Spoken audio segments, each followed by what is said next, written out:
ਜੇ ਕਦੇ ਗੌਰ ਨਾਲ ਵਾਚੀਏ ਤਾਂ ਸਮਝ ਆਉਂਦਾ ਹੈ ਕਿ ਬਹੁਤਾਂਤ ਵਿੱਚ ਲੋਕ ਆਪਣੀਆਂ ਗਲਤੀਆਂ ਕਰਕੇ ਤਰੱਕੀ ਦੇ ਰਾਹ ਤੋਂ ਭਟਕ ਜਾਂਦੇ ਤੇ ਇਸ ਦੇ ਬਹੁਤ ਸਾਰੇ ਕਾਰਨਾਂ ਨੂੰ ਅਗਰ ਇਕੱਠਾ ਕਰਦੇ ਹਾਂ ਤਾਂ ਸੰਖੇਪ 'ਚ ਬਸ ਦੋ ਕੁ ਹੀ ਨਜ਼ਰ ਆਉਂਦੇ। ਪਹਿਲੇ ਤਾਂ ਉਹ ਜਿਹੜੇ ਆਪਣੀਆਂ ਗਲਤੀਆਂ ਵਾਰ-ਵਾਰ ਦੁਹਰਾਉਂਦੇ। ਅਸਲ 'ਚ ਮੈਨੂੰ ਲੱਗਦਾ ਹੈ ਸ਼ਾਇਦ ਮਨ ਵਿੱਚ ਕੋਈ ਵਹਿਮ ਹੁੰਦਾ, ਇਸੇ ਕਰਕੇ ਹੀ ਆਪਣੀ ਗਲਤੀ ਮੰਨਣਾ ਨਹੀਂ ਚਾਹੁੰਦੇ। ਤੇ ਦੂਜੇ ਉਹ ਜਿਹੜੇ ਸਮਾਂ ਆਉਣ ਤੇ ਸਹੀ ਮੌਕੇ ਦਾ ਲਾਭ ਨਹੀਂ ਉਠਾਉਂਦੇ। ਹਾਂ ਕਰੀਏ ਜਾਂ ਨਾ ਕਰੀਏ ਦੇ ਚੱਕਰਾਂ ਵਿੱਚ ਉਹ ਵਿਚਾਰੇ ਸੋਹਣਾ ਸਮਾਂ ਗਵਾ ਜਾਂਦੇ। ਹੁਣ ਸਮਝਣ ਵਾਲੀ ਬਸ ਇੱਕੋ ਗੱਲ, ਸ਼ੁਰੂ ਕਰੋ ਗਲਤੀਆਂ ਤੋਂ ਸਿੱਖਣਾ। ਮੌਕੇ ਜ਼ਿੰਦਗੀ 'ਚ ਛੋਟੇ ਵੱਡੇ ਬਹੁਤਾਂਤ ਵਿੱਚ ਆਉਣਗੇ, ਪਰ ਜਿਸ ਦਿਨ ਚੰਗੀ ਤਰ੍ਹਾਂ ਸਿੱਖ ਜਾਵਾਂਗੇ ਉਹੀ ਮੌਕੇ ਤਰੱਕੀ ਦੇ ਨਵੇਂ ਰਾਹ ਖੋਲ ਕੇ ਜਾਣਗੇ। ਸਤਿ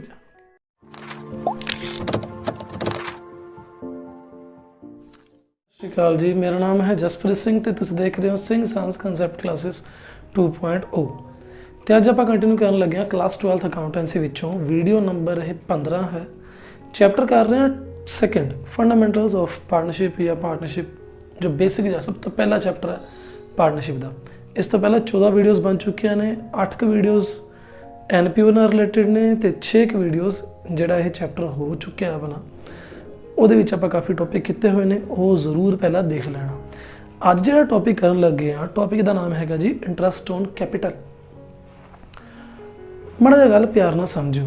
ਦੇਖੋ ਲਾਸਟ ਈਅਰ ਥੋੜ੍ਹਾ ਬਹੁਤਾ ਟੌਪਿਕ ਸੀਗਾ ਇਹਦਾ, ਥੋੜ੍ਹਾ ਬਹੁਤ, ਜ਼ਿਆਦਾ ਨਹੀਂ ਸੀਗਾ। ਕੈਪੀਟਲ ਜਦੋਂ ਮਾਲਕ ਬਿਜ਼ਨਸ 'ਤੇ ਪੈਸਾ ਲਾਉਂਦਾ ਉਹ ਉਹਦੀ ਕੈਪੀਟਲ ਹੈ, ਠੀਕ ਹੈ। ਤੇ ਨੋਰਮਲੀ ਇਹ ਪੈਸਾ ਵਾਰ-ਵਾਰ ਨਹੀਂ ਲਗਾਇਆ ਜਾਂਦਾ, ਕਿਉਂਕਿ ਇੱਕ ਵਾਰ ਜਦੋਂ ਬਿਜ਼ਨਸ 'ਚ ਪੈਸਾ ਪਾ ਦਿੱਤਾ ਜਾਂਦਾ, ਇੱਕ ਵਾਰ ਬੰਦਾ ਪੂਰਾ ਜ਼ੋਰ ਲਾ ਹੁੰਦਾ, 10 ਲੱਖ ਲਗਾਤਾ, 15 ਲਾਤਾ, 20 ਲਾਤਾ, ਠੀਕ ਹੈ। ਸ਼ੁਰੂਆਤ ਉਹਨੇ ਜਿਹੋ ਜਿਹੀ ਮਰਜ਼ੀ ਕੀਤੀ ਤੇ ਇਹ ਨਹੀਂ ਹੈਗਾ ਕਿ ਉਹ ਸਾਲ ਦੇ ਵਿੱਚ ਵਾਰ-ਵਾਰ ਪੈਸੇ ਲਾਉਂਦਾ। ਨੋਰਮਲੀ ਇਹ ਕੰਮ ਨਹੀਂ ਹੁੰਦਾ। ਇੱਕ ਵਾਰ ਉਹਨੇ ਪੈਸਾ ਲਾਤਾ, ਠੀਕ ਹੈ। ਤੇ ਬਹੁਤ ਵਾਰ ਇਹੋ ਜਿਹਾ ਵੀ ਹੋ ਜਾਂਦਾ ਹੈ, ਜਿਵੇਂ ਪਾਰਟਨਰਸ ਨੇ, 3 ਪਾਰਟਨਰ ਨੇ ਅਲੱਗ-ਅਲੱਗ, ਕਿਸੇ ਨੇ 5 ਲੱਖ ਲਾਇਆ, ਕਿਸੇ ਨੇ 10 ਲੱਖ ਲਾਇਆ, ਕਿਸੇ ਨੇ 15 ਲੱਖ ਲਾਇਆ। ਰੇਸ਼ੋ ਜਿਹੜੀ ਪ੍ਰੋਫਿਟ ਸ਼ੇਅਰਿੰਗ ਦੀ ਹੈ ਮੰਨ ਕੇ ਚਲੋ ਬਰਾਬਰ ਹੈ, ਜਾਂ ਇਹ ਲਗਾ ਲਓ ਕਿਸੇ ਦੀ ਬਹੁਤੀ ਜ਼ਿਆਦਾ 2-2-1 ਲਾ ਲਓ, ਜਾਂ ਲਗਾ ਲਓ 2-2-3, ਠੀਕ ਹੈ। ਰੇਸ਼ੋ ਚਲੋ ਜਿਹੋ ਜਿਹੀ ਵੀ ਹੈ ਘੱਟ ਵੱਧ। ਕਈ ਵਾਰੀ ਪਾਰਟਨਰ ਕਹਿਣ ਲੱਗ ਜਾਂਦੇ ਨੇ ਵੀ ਯਾਰ ਮੈਂ ਪੈਸਾ ਬਹੁਤ ਲਾਇਆ ਸੀਗਾ, ਮੈਨੂੰ ਉਹਦਾ ਕੋਈ ਖਾਸ ਫਾਇਦਾ ਤਾਂ ਨਜ਼ਰ ਨਹੀਂ ਆ ਰਿਹਾ, ਮੈਨੂੰ ਤਾਂ ਫਾਇਦਾ ਹੋਵੇ ਜੇ ਮੈਨੂੰ ਉਸ ਪੈਸੇ ਲਾਏ ਤੇ ਇੰਟਰਸਟ ਵੀ ਦਿਓ।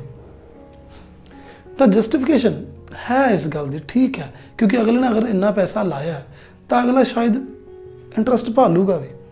ਤਾਂ ਆਪਾਂ ਇੰਟਰਸਟ ਔਨ ਕੈਪੀਟਲ ਦੇਣ ਦੀ ਗੱਲ ਆਉਂਦੀ ਹੈ। ਹੁਣ ਦੇਣਾ ਕਿਵੇਂ ਹੈ, ਕੀ ਹਿਸਾਬ ਕਿਤਾਬ ਹੈ, ਉਹ ਸਿੱਖਣਾ ਤੁਸੀਂ। ਪਹਿਲਾਂ 2-3 ਗੱਲਾਂ ਸਮਝਣੀਆਂ ਨੇ, ਥਿਓਰੈਟੀਕਲ ਗੱਲਾਂ, ਨੂਮੈਰੀਕਲ ਤਾਂ ਆਪਾਂ ਕਰ ਲਵਾਂਗੇ। ਸਭ ਤੋਂ ਪਹਿਲੀ ਗੱਲ, ਨੋ ਇੰਟਰਸਟ ਔਨ ਕੈਪੀਟਲ। ਸਭ ਤੋਂ ਪਹਿਲੀ ਗੱਲ ਇਹੀ ਹੈ ਕਿ ਇੰਟਰਸਟ ਔਨ ਕੈਪੀਟਲ ਨਹੀਂ ਦੇਣਾ ਅਗਰ ਡੀਡ ਸਾਇਲੈਂਟ ਹੈ। ਡੀਡ ਕੀ ਹੁੰਦੀ ਹੈ? ਪਾਰਟਨਰਸ਼ਿਪ ਡੀਡ ਜਿਹੜਾ ਇੱਕ ਰਿਟਨ ਐਗਰੀਮੈਂਟ ਹੁੰਦਾ ਪਾਰਟਨਰਸ ਦੇ ਵਿੱਚ, ਠੀਕ ਹੈ। ਅਗਰ ਉਹਦੇ ਵਿੱਚ ਪਹਿਲਾਂ ਤੋਂ ਪਾਰਟਨਰਸ ਨੇ ਨਹੀਂ ਲਿਖਿਆ ਕਿ ਦੇਣਾ ਇੰਟਰਸਟ ਜਾਂ ਨਹੀਂ ਦੇਣਾ, ਤਾਂ ਬਾਅਦ ਜਿੰਨਾ ਮਰਜ਼ੀ ਰੌਲਾ ਪਾ ਲੈਣ ਆਪਾਂ ਇੰਟਰਸਟ ਨਹੀਂ ਦਿੰਦੇ। ਜਾਂ ਤਾਂ ਪਹਿਲਾਂ ਉਹਦੇ ਵਿੱਚ ਲਿਖਦੇ, ਫਿਰ ਤਾਂ ਦਿੱਤਾ ਜਾਂਦਾ। ਨਹੀਂ ਤਾਂ ਅਗਰ ਡੀਡ ਸਾਇਲੈਂਟ ਹੈ, ਡੀਡ ਵਿੱਚ ਕੁਝ ਵੀ ਨਹੀਂ ਲਿਖਿਆ ਇੰਟਰਸਟ ਔਨ ਕੈਪੀਟਲ ਬਾਰੇ, ਤਾਂ ਕੋਈ ਇੰਟਰਸਟ ਔਨ ਕੈਪੀਟਲ ਨਹੀਂ ਦੇਣਾ। ਇੰਨੀ ਗੱਲ ਓਕੇ। ਦੂਜਾ ਪੁਆਇੰਟ ਬੜਾ ਪਿਆਰ ਨਾਲ ਸਮਝਿਓ, ਇਜ਼ ਐਪਰੋਪਰੀਏਸ਼ਨ ਆਫ ਪ੍ਰੋਫਿਟ। ਅਗਰ ਤੁਸੀਂ ਮੇਰੀ ਪਿਛਲੀ ਵੀਡੀਓਜ਼ ਦੇਖੀਆਂ ਨੇ ਤਾਂ ਤੁਹਾਨੂੰ ਸਮਝ ਆਏਗਾ ਕਿ ਜਿਹੜੇ ਆਪਾਂ ਖਰਚੇ ਕਰਦੇ ਪਏ ਹਾਂ ਫਰਮ ਦੇ ਵਿੱਚ, ਉਹ 2 ਤਰੀਕੇ ਨਾਲ ਵੰਡੇ ਜਾਂਦੇ ਨੇ। ਇੱਕ ਹੁੰਦੇ ਨੇ ਆਪਣਾ ਚਾਰਜ ਅਗੇਂਸਟ ਪ੍ਰੋਫਿਟ, ਦੂਜੇ ਹੁੰਦੇ ਨੇ appropriation of profit. Charge against profit ਹੁੰਦੇ ਨੇ ਜਿਹੜੇ ਖਰਚੇ ਦੇਣੇ ਹੀ ਦੇਣੇ ਨੇ, ਚਾਹੇ ਤੁਹਾਨੂੰ ਪ੍ਰੋਫਿਟ ਹੋਵੇ ਚਾਹੇ ਲੋਸ ਹੋਵੇ। ਦੂਜੇ ਖਰਚੇ ਜਿਹੜੇ ਹੁੰਦੇ ਨੇ ਐਪਰੋਪਰੀਏਸ਼ਨ ਆਫ ਪ੍ਰੋਫਿਟ, ਸਿਰਫ ਤੇ ਸਿਰਫ ਉਦੋਂ ਖਰਚੇ ਦੇਣੇ ਨੇ ਜਦੋਂ ਪ੍ਰੋਫਿਟ ਹੁੰਦਾ। ਐਪਰੋਪਰੀਏਸ਼ਨ ਆਫ ਪ੍ਰੋਫਿਟ ਦਾ ਮਤਲਬ ਹੁੰਦਾ ਕਿ ਉਹ ਖਰਚਾ ਸਿਰਫ ਉਦੋਂ ਹੀ ਦੇਣਾ ਹੈ ਜਦੋਂ ਫਰਮ ਨੂੰ ਪ੍ਰੋਫਿਟ ਹੋਇਆ ਹੋਵੇ, ਨਹੀਂ ਤਾਂ ਨਹੀਂ ਦੇਣਾ। ਸਿੱਧੀ ਜੀ ਗੱਲ ਹੈ, ਨਹੀਂ ਦੇਣਾ ਅਗਰ ਪ੍ਰੋਫਿਟ ਨਹੀਂ ਹੋਇਆ। ਇਟ ਮੀਨਸ ਅਗਰ ਉਸ ਸਾਲ ਲੋਸ ਹੋਇਆ ਪਿਆ ਤਾਂ ਇਹ ਖਰਚਾ ਕੰਸੀਡਰ ਹੀ ਨਹੀਂ ਹੋਣਾ, ਇਹ ਖਰਚਾ ਦੇਣਾ ਹੀ ਨਹੀਂ ਹੈਗਾ। Interest on capital will not be provided if there is loss in the firm. Normally, मैं इत्थे एक वर्ड लिखा नॉर्मली,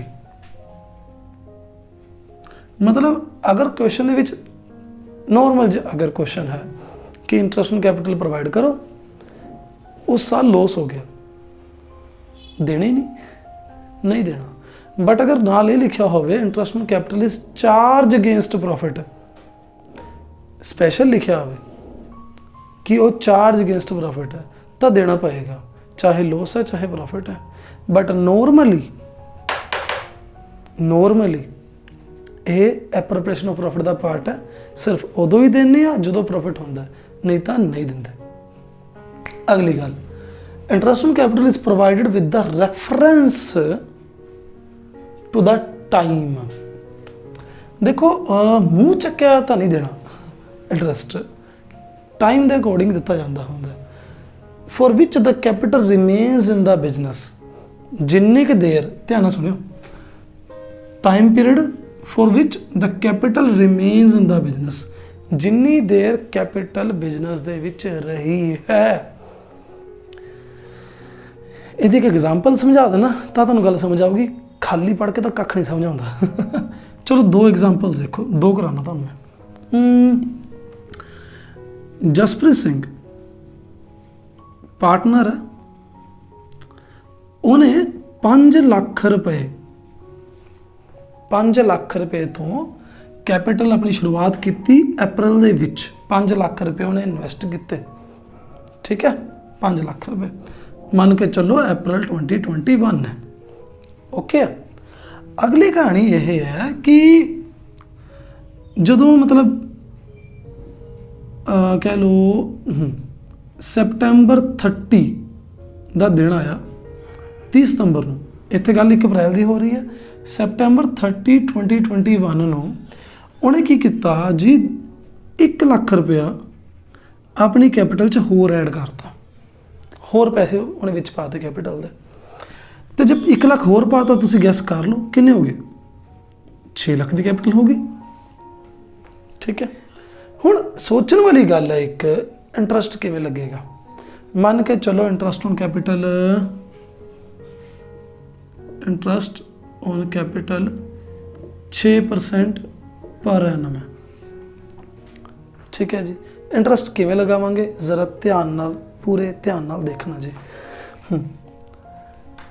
देखो जिहड़ा 5 लाख पिया सीगा, ये तो शुरुआत च अपने को पिया ही सीगा, 5 लाख इंटू 6% अपॉन 100। आपां ना 6 लाख रुपए ते इंटरस्ट इकट्ठा नहीं लगा सकते, क्योंकि 6 लाख रुपए तो सिर्फ 6 महीने वास्ते है। स्टार्टिंग दे विच तां पहला 5 लाख है। आपां असल च की करांगे, सब तो सौखा तरीका, ਇਹਦੇ ਉੱਤੇ अलग लाओ इंटरस्ट ਤੇ ਨੀਚਲੇ ਤੇ अलग इंटरस्ट लगाओ, ठीक है। 5 लाख ਤੇ इंटरस्ट लगाता, प्लस क्योंकि उन्हें होर कैपिटल पाई है 1 लाख ਤੇ इंटरस्ट आप अलग कढ़ांगे, 6/100 इंटू एक चीज़ होर करनी पएगी, तो उन्होंने डेट देखनी पएगी। उत्थे ही गल लिखी सी ना कि इंटरस्ट ऑन कैपिटल प्रोवाइड होएगा with the reference to time period for which the capital remains in the business. जिन्नी देर कैपिटल बिजनेस के विच रहिंदी है, वो जिहड़ा 1 लाख रुपया वो 6 महीने वास्ते एक्सट्रा होर रह गया। 5 लाख तो सारा साल पिया ही पिया सीगा, 1 लाख रुपया होर रहा, तो इत्थे आपां 6 महीने के हिसाब नाल 6/12 जो उपरला कढ़ांगे जी, ये अपने को अमाउंट आएगी, कितने लिखा मैं, चलो मैं इत्थे लिख देना, इन्हां दा हिसाब लाया, अमाउंट आ गई 30,000 इंटरस्ट आ गया, ठीक है। निचले का हिसाब लगाया अपने 3,000, तो तुसीं हिसाब लगा सकते हो टोटल इंटरस्ट कितना हो गया, 33,000। समझ गए? तो उन्हें एक बहुत सोहना टॉपिक समझाता। अगे देखना, जे दूसरा सिचुएशन, एक होर सिचुएशन आती, एक होर पार्टनर है, गुरप्रीत कौर है नाम उसका, ठीक है, तो सेम कैपिटल सी, 5 लाख रुपए की कैपिटल उन्हें भी लगाई, अप्रैल 1 2021 ਨੂੰ। ਕਲੀਅਰ। ਦੇਖਣਾ ਖਾਸ ਕੀ ਹੈ, ਜਦੋਂ ਸੈਪਟੈਂਬਰ 30 ਸੈਪਟੈਂਬਰ ਨਾਲ ਲੈਂਦੇ ਆਪਾਂ, ਹੁਣ ਕੋਈ ਆਪਾਂ ਨਵੀਂ ਡੇਟ ਲੈਂਦੇ ਹਾਂ, ਜਨਵਰੀ 1 ਲੈ ਲੈਂਦੇ ਹਾਂ 2022।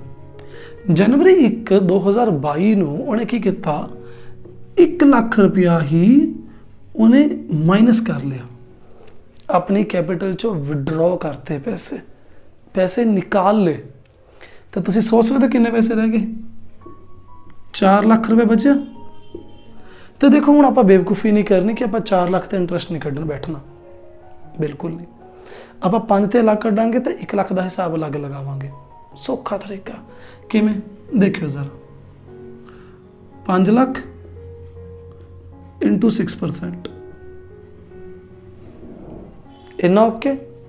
ਹੁਣ ਦੇਖੋ ਉਹਨੇ ਕੈਪੀਟਲ ਮਾਈਨਸ ਕੀਤੀ ਹੈ, ਮਤਲਬ ਉਹਦੀ ਕੈਪੀਟਲ ਘਟੀ ਹੈ, ਤਾਂ ਸਾਰੇ ਸਾਲ ਤਾਂ 5 ਲੱਖ ਨਹੀਂ ਨਾ ਪਿਆ, 1 ਲੱਖ ਘਟ ਗਿਆ। ਤਾਂ ਜਿੰਨੀ ਕੈਪੀਟਲ ਘਟੀ ਹੈ ਫਿਰ ਇੰਟਰਸਟ ਵੀ ਘਟੂਗਾ, ਓਬਵੀਅਸ ਹੈ। ਅਗਰ ਮੈਂ ਕੈਪੀਟਲ ਵਧਾਈ ਸੀਗੀ, ਇੱਥੇ ਆਪਾਂ ਕੈਪੀਟਲ ਵਧਾਈ ਹੈ ਤਾਂ ਇੰਟਰਸਟ ਵਧਿਆ। ਅਗਰ ਕਿਸੇ ਨੇ ਇੰਟਰਸਟ ਮਤਲਬ ਕੈਪੀਟਲ ਘਟਾ ਦਿੱਤੀ ਤਾਂ ਉਹਦਾ ਇੰਟਰਸਟ ਘਟ ਜਾਏਗਾ। ਤਾਂ ਇੱਥੇ ਆਪਾਂ ਲਿਖਾਂਗੇ ਮਾਈਨਸ 1 ਲੱਖ ਤੇ ਕੱਢਦੇ ਹਾਂ, 1 ਲੱਖ ਇੰਟੂ 6% ਇੰਟੂ ਜਨਵਰੀ 1 2022 ਤੋਂ ਸਾਲ ਜਦੋਂ ਮੁੱਕਦਾ ਮਾਰਚ 31, ਕਿੰਨੇ ਮਹੀਨੇ ਹੋਏ, 3, 3/12। ਠੀਕ ਹੈ ਜੀ, ਇਹਨੂੰ ਆਪਾਂ ਘਟਾ ਦਾਂਗੇ ਜੀ, 6 2 12, ਇਹ ਆ ਗਿਆ ਇੱਥੇ ਆਈ ਥਿੰਕ 500 ਇੰਟੂ 3 ਕੀਤਾ, ਇਹ ਆ ਗਿਆ ਆਪਣੇ ਕੋਲ 1500 ਰੁਪਏ। ਉੱਪਰ ਜਦੋਂ ਸੋਲਵ ਕੀਤਾ ਆਪਣੇ ਕੋਲ ਆ ਗਿਆ ਜੀ 30,000 ਮਾਈਨਸ 1500, ਇੱਥੇ ਆਪਣੇ ਕੋਲ ਆਨਸਰ ਆਏਗਾ 28,500। ਕਲੀਅਰ ਹੈ। ਟਾਈਮ ਦੇ ਬੇਸ ਤੇ ਇਹ ਗੱਲ ਬਹੁਤ ਇੰਪੋਰਟੈਂਟ ਸੀ ਸਮਝਾਉਣੀ, ਬਹੁਤ ਜ਼ਿਆਦਾ ਇੰਪੋਰਟੈਂਟ। ਕੀਤਾ ਕੀ ਹੈ, ਮਾੜਾ ਜਿਹਾ ਪਿਆਰ ਨਾਲ ਧਿਆਨ ਨਾਲ ਦੁਬਾਰਾ ਸਮਝ ਲਓ। ਦੇਖੋ 5 ਲੱਖ ਸਟਾਰਟਿੰਗ ਦੀ ਕੈਪੀਟਲ ਸੀਗੀ, 1 ਲੱਖ ਰੁਪਇਆ ਹੋਰ ਐਡ ਕੀਤਾ, ਤੁਸੀਂ 5 ਲੱਖ ਤੇ ਇੰਟਰਸਟ ਚੁੱਪਚਾਪ ਪਿਆਰ ਨਾਲ ਜਿਵੇਂ ਨੋਰਮਲੀ ਹੈਗਾ, ਕਿਉਂਕਿ ਉਹ ਅਪ੍ਰੈਲ ਤੋਂ ਹੈ, ਸਟਾਰਟਿੰਗ ਤੋਂ 12 ਮਹੀਨੇ ਪੂਰੇ ਨੋਰਮਲ 6% ਕੱਢ ਦਿਓ, ਬਾਕੀ ਜਿੰਨਾ ਵੀ ਐਡ ਕੀਤਾ ਉਹਨੇ ਹੋਰ, ਉਸ ਹਿਸਾਬ ਨਾਲ ਇੰਟਰਸਟ ਹੋਰ ਐਡ ਹੋ ਜਾਏਗਾ। ਜਿੰਨੇ ਕੁ ਵੀ ਮਹੀਨੇ ਬਣਦੇ ਨੇ, ਸੈਪਟੈਂਬਰ 30 ਤੋਂ ਬਾਅਦ ਅਕਤੂਬਰ, ਨਵੰਬਰ, ਦਸੰਬਰ, ਜਨਵਰੀ, ਫਰਵਰੀ, ਮਾਰਚ, 6 ਮਹੀਨੇ ਹੋਏ ਤਾਂ 6/12 ਉਹਦਾ ਕੱਢਤਾ। ਇਹਦਾ 30,000, ਇਹਦਾ 3,000 ਆ ਗਿਆ, ਆਪਣਾ ਓਕੇ ਕੰਮ। ਉਧਰਲੇ ਪਾਸੇ ਕੀ ਹੈ, 5 ਲੱਖ ਦੀ ਸਟਾਰਟਿੰਗ 'ਚ ਕੈਪੀਟਲ ਸੀ, 1 ਲੱਖ ਦੀ ਉਹਨੇ ਕਢਵਾ ਲਈ, ਤਾਂ ਇੰਟਰਸਟ ਘਟੇਗਾ, ਵਧੇਗਾ ਥੋੜੀ, ਘਟੇਗਾ ਨਾ। ਤਾਂ 5 ਲੱਖ ਤੇ ਆਪਣਾ ਇੰਟਰਸਟ ਕੱਢਿਆ 6% ਦੇ ਹਿਸਾਬ ਨਾਲ, 1 ਲੱਖ ਤੇ 6% ਦੇ ਹੀ ਲਾਣਾ ਆਪਾਂ ਨੇ। ਪਰ ਡੇਟ ਦੇਖ ਕੇ ਜਨਵਰੀ 1 ਹੈ 2022, ਤਾਂ ਇਟ ਮੀਨਸ ਸਿਰਫ 3 ਮਹੀਨੇ ਦਾ ਹਿਸਾਬ ਲੱਗੇਗਾ, ਆਪਣਾ ਕੱਢਦਾ ਆਪਾਂ ਨੇ। ਠੀਕ ਹੈ ਜੀ, ਇੰਨਾ ਕੰਮ ਸੀਗਾ। ਚੌਥਾ ਪੁਆਇੰਟ ਦੇਖਿਓ, ਚੌਥਾ ਪੁਆਇੰਟ, ਇਫ ਨੈਟ ਪ੍ਰੋਫਿਟ, ਮੈਂ ਸੋਚਦਾ ਮਾੜਾ ਜਿਹਾ ਇਰੇਜ਼ ਕਰ ਦੇਵਾਂ ਕਿਉਂਕਿ ਇੱਥੇ ਖਾਸਾ ਗਾਜਾ ਪੈ ਗਿਆ। ਆਹ ਜ਼ਰੂਰ ਆਪਾਂ ਲਿਖ ਕੇ ਰੱਖ ਲੈਣਾ ਤੁਸੀਂ ਹਮੇਸ਼ਾ ਨਾ। ਇੱਕ ਗੱਲ ਤੁਹਾਨੂੰ ਦੱਸਦਾ, ਖਾਲੀ ਵੀਡੀਓ ਦੇਖ ਕੇ ਗੱਲ ਨਹੀਂ ਬਣੇਗੀ, ਸੱਚੀ ਕਹਿ ਰਿਹਾ। ਆਪਣੀ ਨੋਟਬੁੱਕ ਹਮੇਸ਼ਾ ਨਾਲ ਰੱਖੋ, ਜੋ ਚੀਜ਼ ਇੱਥੇ ਬੋਰਡ ਤੇ ਲਿਖੀ ਜਾ ਰਹੀ ਹੈ ਜ਼ਰੂਰ ਲਿਖੋ, ਜ਼ਰੂਰ ਲਿਖੋ। ਕੁਐਸਚਨਸ ਸੋਲਵ ਜ਼ਰੂਰ ਕਰਕੇ ਦੇਖੋ, ਉਹ ਵੀ ਬੜੀ ਇੰਪੋਰਟੈਂਟ ਗੱਲ ਹੈ। ਤੇ ਚਲੋ ਆਹ ਇਰੇਜ਼ ਕਰਦੇ ਹਾਂ ਆਪਾਂ।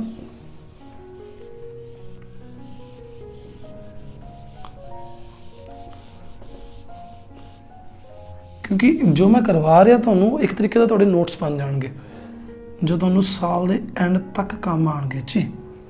ਠੀਕ ਹੈ। 4th point, if net profit NP net profit is less than the amount due as interest on capital, ਮੰਨ ਕੇ ਚੱਲੋ ਆਪਾਂ ਨੇ ਹੁਣ ਕੱਢਿਆ ਸੀ ਨਾ 33,000 ਇੰਟਰਸਟ ਸੀਗਾ ਜਸਪ੍ਰੀਤ ਦਾ, ਆਪਾਂ ਕੱਢਿਆ ਹੁਣ ਗੁਰਪ੍ਰੀਤ ਦਾ ਕਿੰਨਾ ਆਇਆ ਸੀਗਾ 28,500 ਦਾ। ਠੀਕ ਹੈ, ਆ ਇੰਟਰਸਟ ਆਇਆ ਸੀ ਦਾ ਤੇ ਟੋਟਲ ਕਰੋ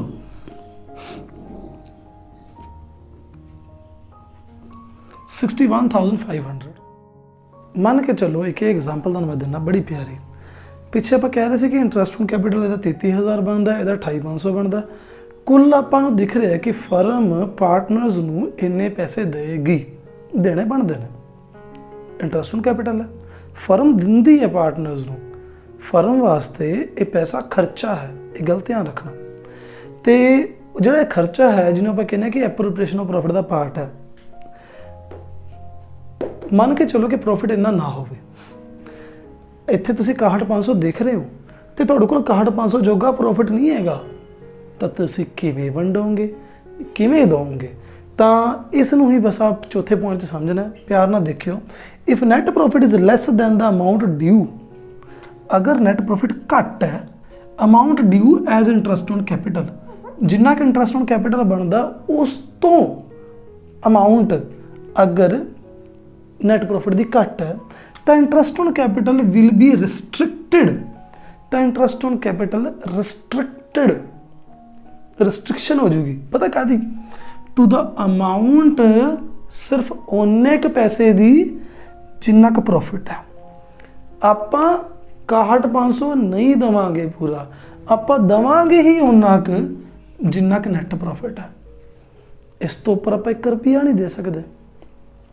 ਤੇ ਦੇਵਾਂਗੇ ਕਿਵੇਂ? ਹੁਣ ਇੱਕ ਹੋਰ ਸਵਾਲ ਉੱਠਦਾ ਕਿ ਕਿਵੇਂ ਦੇਵਾਂਗੇ। ਇਹ ਵੀ ਇੱਕ ਬੜੀ ਇੰਟਰਸਟਿੰਗ ਜੀ ਗੱਲ ਹੈ।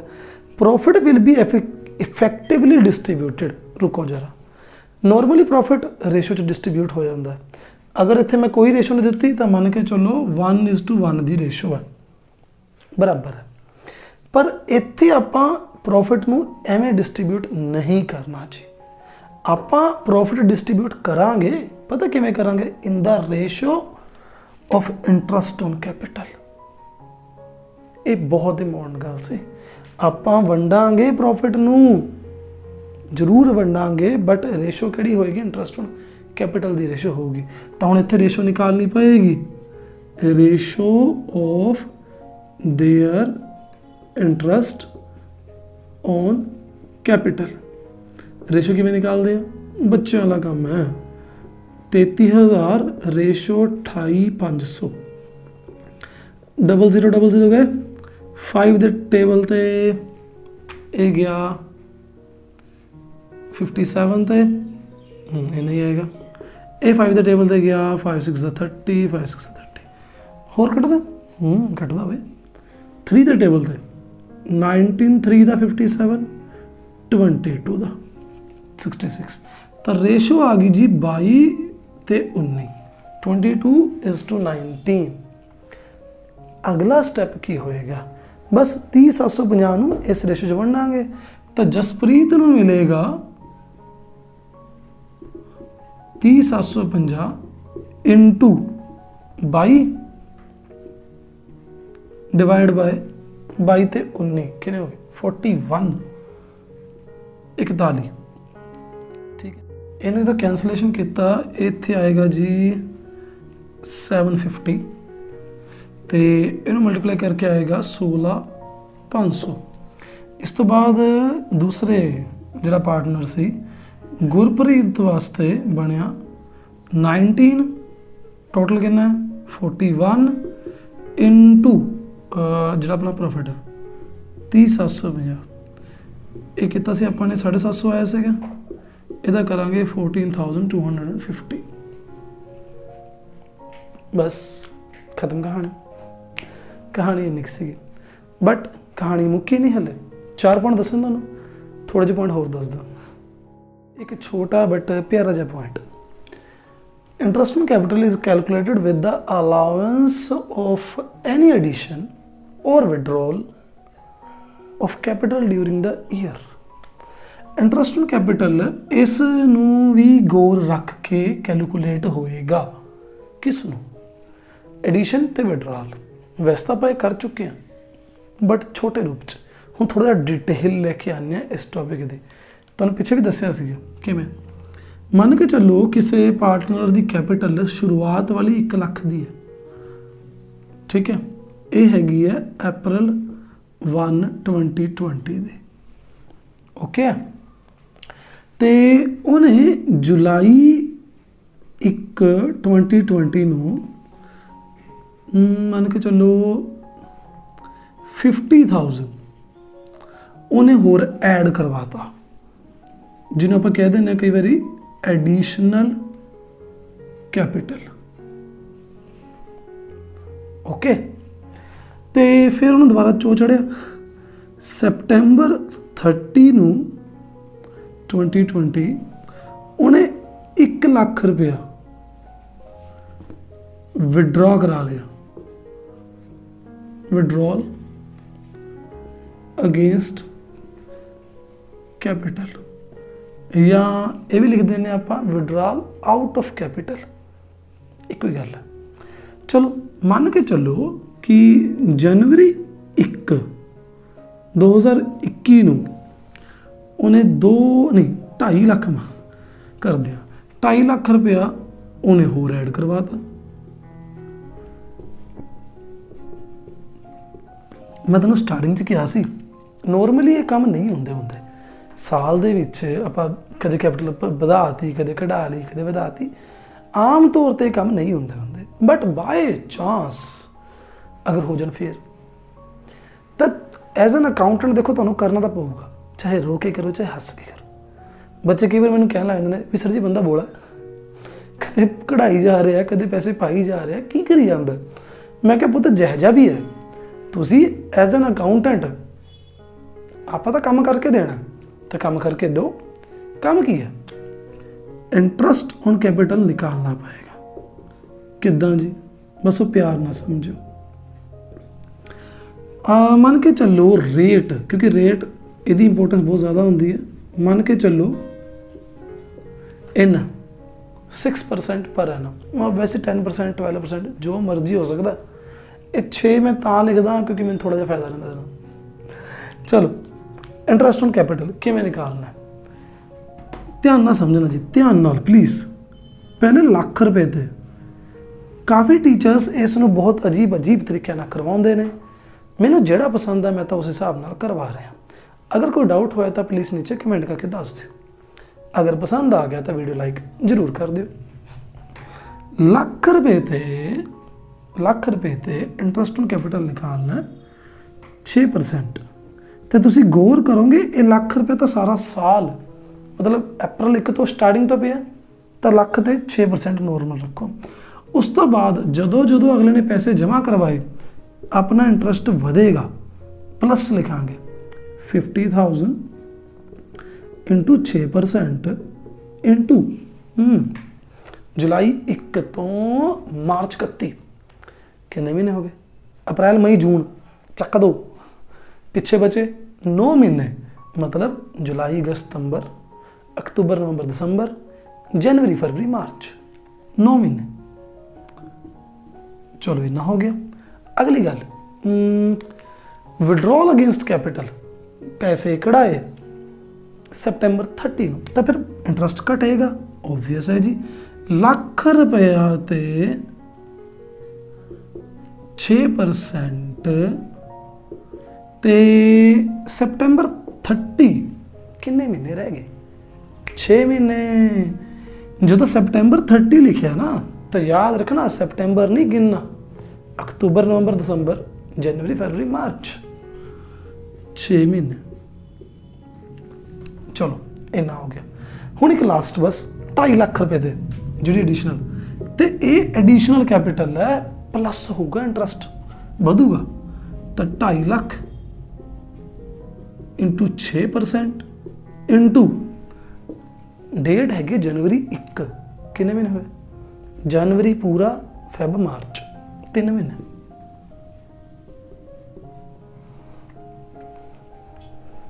ठीक है जी, बस इन सॉल्व कर लेने आप। जीरोस कैंसल, बहुत वधिया रहूगा। अपना खुद सॉल्व करके देखो, वीडियो पॉज कर लो, आप करो, मिला लो बाद। चलो मैं तो अपने हिसाब से करना थे। 6,000 रुपये आ गया।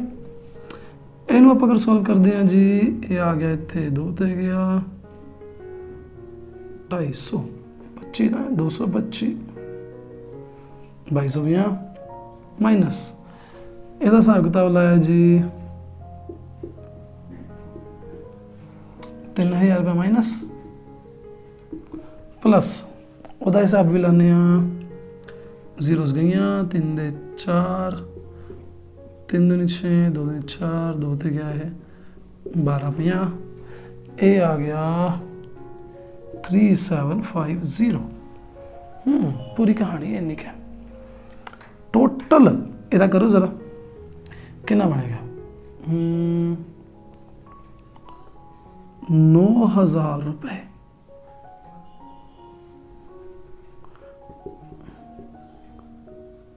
ठीक है जी, आंसर आ गया।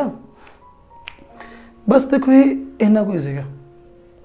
आई थिंक टॉपिक तुहानू क्लीयर हो गया होएगा। एक अद्धी चीज़ मैं होर करवाना, वीडियो लंबी होएगी बट डोंट वरी। मैं सब तो वधिया यही चीज़ रहिंदी है कि टॉपिक दे नाल नाल आपां तुहानू न्यूमेरिकल नाल चलदे रहन। कैलकुलेशन मोस्ट इंपोर्टेंट है। एंट्री पानी का जवाक वाला काम है, वो तो पा लोगे। तुहानू अगे काफ़ी क्वेश्चन तुहाडी बुक दे विच नज़र आउणगे जिहदे विच स्पैशली ये लिखे है calculate the interest on capital. आ तरीका तुहानू दिख रहा है, ठीक है। वैसे तो पूरी उम्मीद है कि मैं ये टॉपिक अगली वीडियो के कंटिन्यू करूँगा, पर थोड़ा जहा इस वीडियो सीखते हैं। 6वां पॉइंट लास्ट पॉइंट है, तो मतलब तुहानू पूरा क्लीयर हो जाएगा टॉपिक है जो ये टॉपिक मतलब आ पॉइंट भी कर लिया तुसी। अगर opening capital is not given, शुरुआत वाली कैपिटल दिती नहीं भाई, instead of that closing capital is given, मतलब शुरुआत वाली छड्ड के साल दे एंड विच जिहड़ी कैपिटल आई वो दे रखी होवे, फिर किवें इंटरस्ट ऑन कैपिटल कढोगे।